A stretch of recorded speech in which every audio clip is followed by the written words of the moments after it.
Shana Tova, Good Yontif. I'm Rabbi Steve Seeger, and welcome once again this year for our third annual online Rosh Hashana sermon sharing. We've decided again this year to put my entire sermon online in order to save a little bit of time in our Rosh Hashanah morning service. So I'm pleased to share this with all of you and look forward to conversations that may ensue as a result.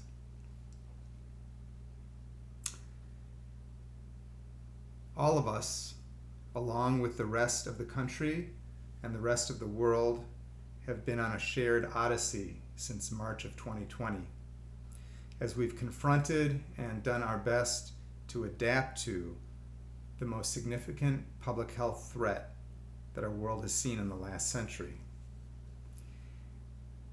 These last 30 months can be viewed through several different lenses.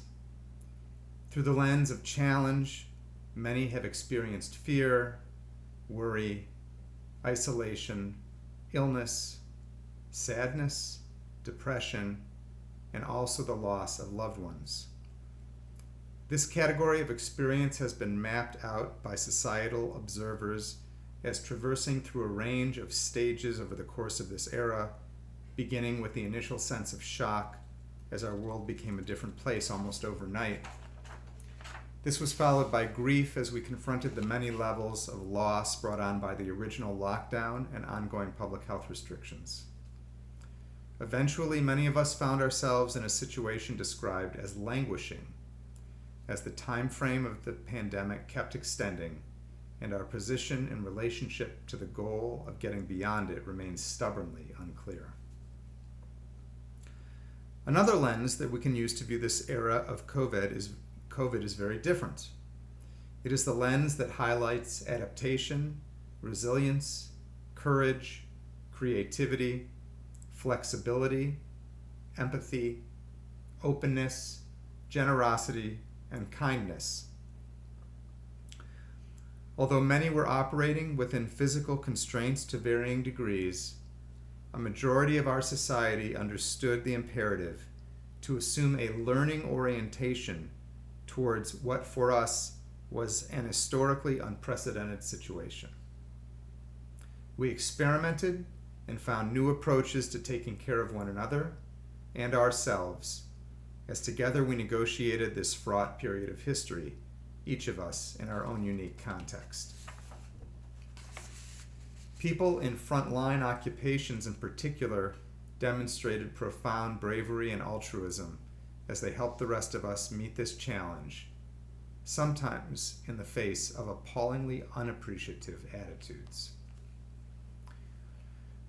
Both of these lenses capture pieces of the truth about our individual and collective experience over the last 2.5 years. And though there has been no shortage of criticism from many different quarters regarding the competence of our political, scientific, and cultural leadership throughout this crisis, it seems to me that overall, as citizens, most of us really rose to the challenge of this moment, and we should give ourselves and one another credit for that accomplishment. COVID-19 has taken the world on a very bumpy ride over the course of its run.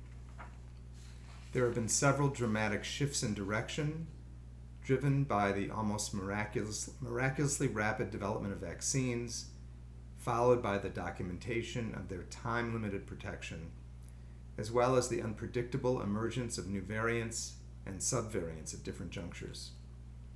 The combined effect has led to a number of peaks and valleys in our confidence regarding the proximity of an exit ramp from a pandemic-defined existence. But now, and really for at least the past 6 months, there seems to have been consistent movement towards approaching the threshold from the pandemic to the endemic stage of living with this virus. Though there is still much debate about exactly where we officially stand in this process, And there is broad recognition that even endemic COVID is not without its own level of risk, we are certainly much closer to crossing that threshold into a post-pandemic world than was the case a year ago. It is also clear that the vast majority of our society is now behaving as if that transition has fully taken place, regardless of what the consensus might be among those who study infectious disease. We know that we all entered pandemic reality at the same time, but the process of emerging from the confines of that reality has been much more uneven across our society and even across our Kohellev community. Some of us continue to assess our comfort level with the size and location of communal gatherings. And some of us have already begun a return to in-person attendance at concerts, sports arenas, and lecture halls. Some of us remain vigilant about using masks in certain types of public spaces, and some of us no longer feel the need to do so. And I am proud of the way that our leadership, especially our Pandemic Advisory Committee and our board, has worked to respect this range of approaches while aiming to maintain safety and comfort for as many of our members as possible. As we each find our own paths in our transition from the pandemic of COVID-19 to its endemic version, we face choices around how to relate to our experience over the past 2.5 years. There is a strong and understandable thread of our national conversation that clearly expresses a stance of good riddance towards the entire COVID episode and encourages us to plunge back into the version of our lives that we remember from pre-COVID times. And there is no doubt that reclaiming many aspects of the before times is of critical importance as we seek a kind of social nourishment that has been much less available to us since the pandemic's inception. But even as many of us are primed to re-engage with the activities, the relationships, and the life structures that have been, for such a long time, put on hold, I find myself wanting to sound a note of caution. Not in any way to discourage the process of reclaiming those vital aspects of our lives, but rather to invite us to be aware of the temptation to push the experience of the pandemic as far away from our memories, our calendars, and our conversations as we're able to, while exploring a return to our lives as they existed before March of 2020. I raise this issue because of a sense I have that the wisdom and the structures that we were all inspired to develop since the advent of COVID have the potential to serve us well even in the absence of a more immediate global or national crisis. But how much the more so will these resources continue to be of use as we face a future beset with multiple, ongoing, and complex crises, even if the current pandemic truly continues to subside. I recognize that on the surface this proposal may seem difficult to implement. How could we possibly find the time and energy to maintain elements of our lives that originated as strategies for pandemic times, while we are simultaneously investing in reclaiming so many other aspects that have long been unavailable? My response to this challenge is simply to acknowledge the truth of that difficulty, but also to suggest that the pandemic experience was more a magnifier of the challenges that were already present in our lives than it was a generator of new challenges. One implication of this insight is that we can expect that the practices we develop to keep us resilient during COVID times will also nourish us in our post-COVID lives. We each may have very different lists of ways in which we had adopted or augmented certain grounding behaviors or habits or perspectives in these historically challenging times.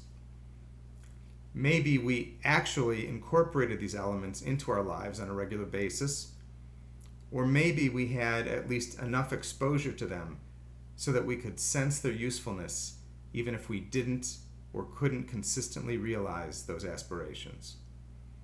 In either case, I'd like to share my list and encourage everyone to think about what items might be on yours. The first two items on my list of pandemic wisdom are very much about inner life and the psychic and spiritual backdrop that we bring to our day-to-day encounters. Not necessarily something that would be obvious to an outside observer. They are also both counterintuitive as candidates for sources of resilience in challenging times because they each involve highlighting dimensions of life that we typically are taught to downplay or stay away from.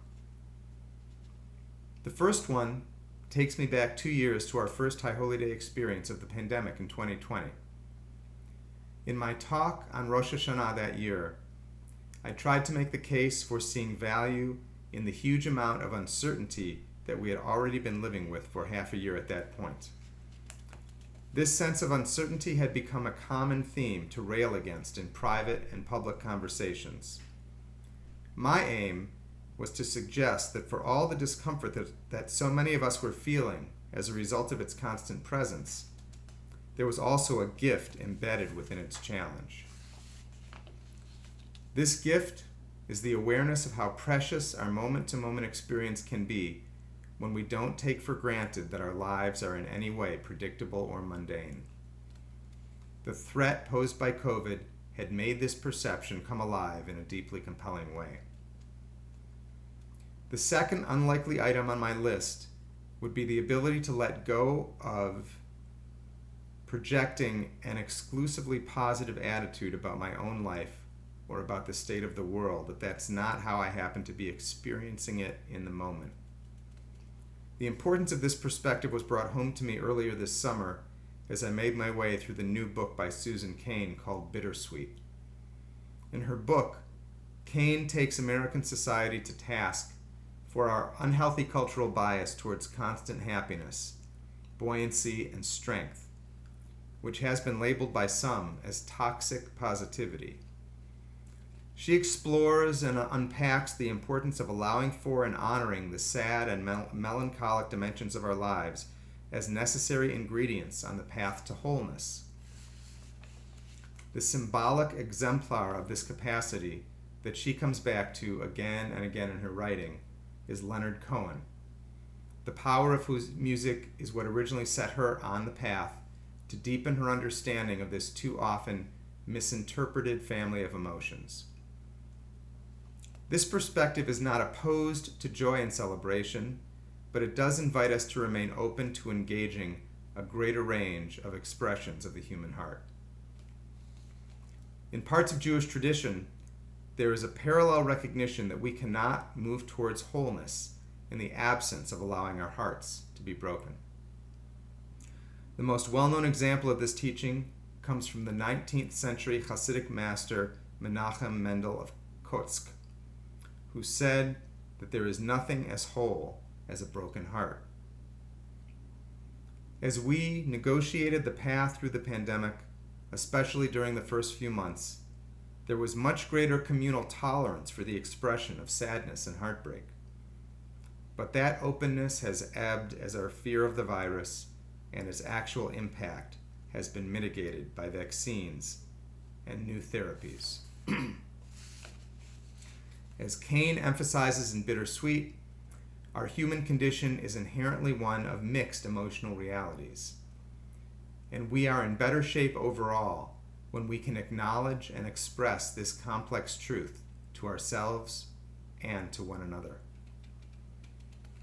The last item on my list is focused on proactively attending to the pace of our lives.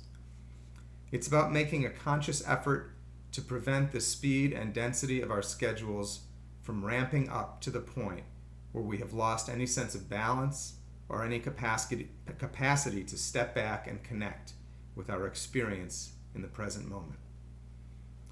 One of the hidden gifts of the pandemic was a forced slowing down, for many, of the typically high speed at which many of our lives unfolded.